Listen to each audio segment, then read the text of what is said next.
Well, hi boys and girls, it's so good to be back with you again, and we're going to follow on with our story about Noah. Like last time, what did we learn? Noah was a righteous man and he found favour with God. That's right, because he believed God, he had faith in God. God made him a promise and said if you build this huge big boat, then he would be safe. He'd be safe in the boat with all the animals. Anyway, so now we're going on a little bit further with the story, and it's going to be about the flood. How the rains came and came and came for 40 days and 40 nights, and it was a big flood. But you know, Noah and the animals were safe. And but there was a lot to the story, you know. There was a lot happening here. Oh, what's this happening? Who's this? Oh, it's 2Thumbs. Hello, 2Thumbs. You've just popped down your tree to have a talk to us, have you? Flood? Did you say we're having another flood? Yes. Well, my great, well, it was pretty great. Grandpa passed down the story about a gigantic flood that covered the whole earth. They got word through the bush telegraph to go and find Noah and get his big boat God had told him to build. So 2 of each animals were chosen to go, but it wasn't all good fun. No. The kangaroo's hopping mad about something. Plus, Noah's son forgot to put our gum tree branches and leaves in. We only eat 2 kinds, you know. Don't eat straw and grass. Yuck.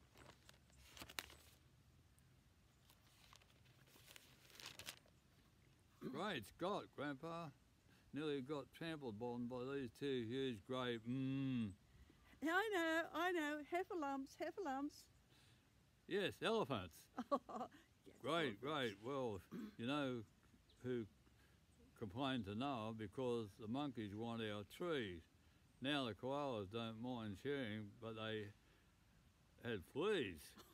When he told Noah, Noah said, well, I had to put the fleas somewhere, didn't I? That'd be Noah. Terry Turtle complained too, and Noah told him to pull his head in. Ha ha. But eventually all the animals settled down for their big adventure. Oh.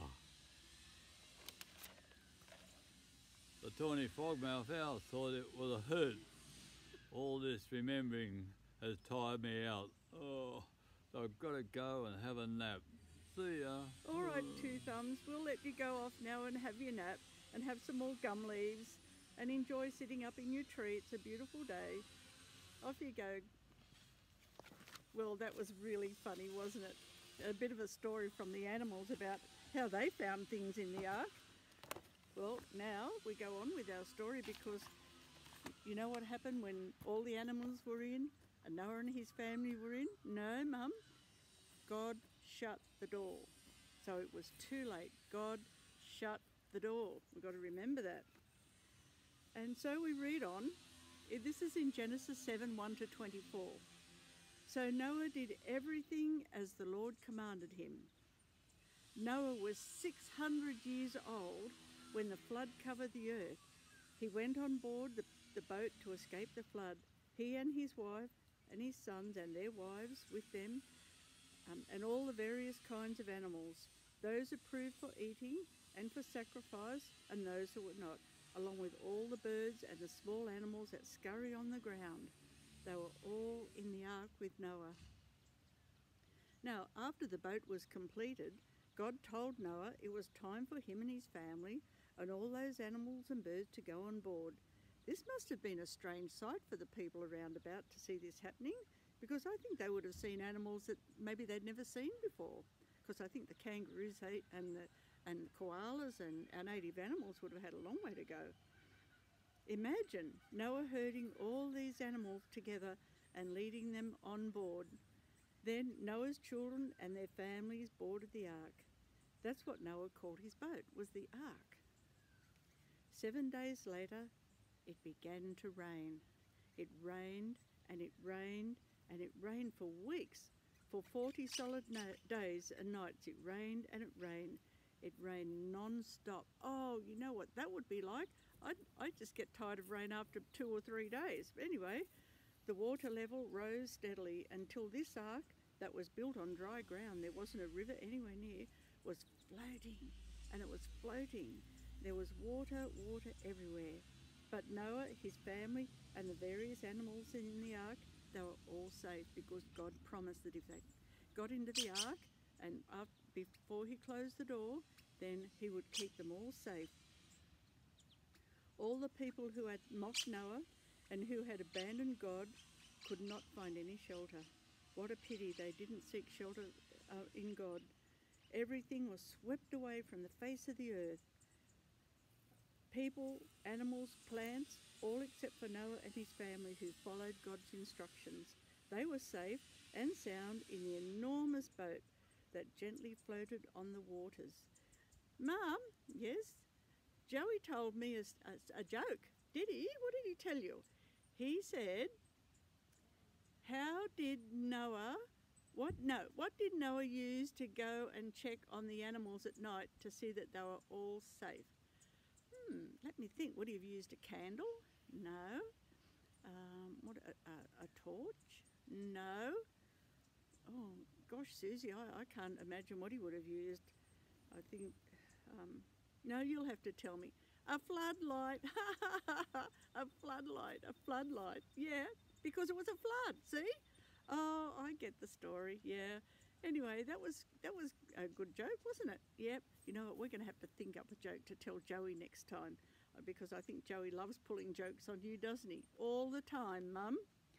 Anyway, it's a wonderful story about Noah because it's relevant for us today too. It's about putting our faith and our trust in God. You know, it's trusting God's faithfulness to keep his promises. That's what saved Noah. Noah believed God and he trusted God's faithfulness when God said that he wouldn't destroy anyone who came on the ark who believed. So that's relevant for us today. But our ark really is Jesus. We trust in Jesus.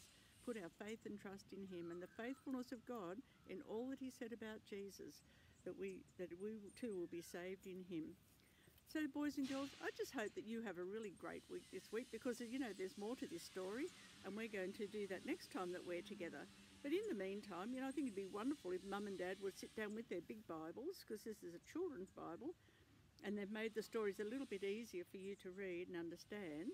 But in Genesis 7, 5 to 8, you know, that's what we read, and there's a bit more, but don't go too far on because we want to be able to give you the surprise about what happened after the 40 days and 40 nights. So boys and girls, have a really happy week, and we're sitting outside underneath the gum tree. Can you see 2Thumbs up there?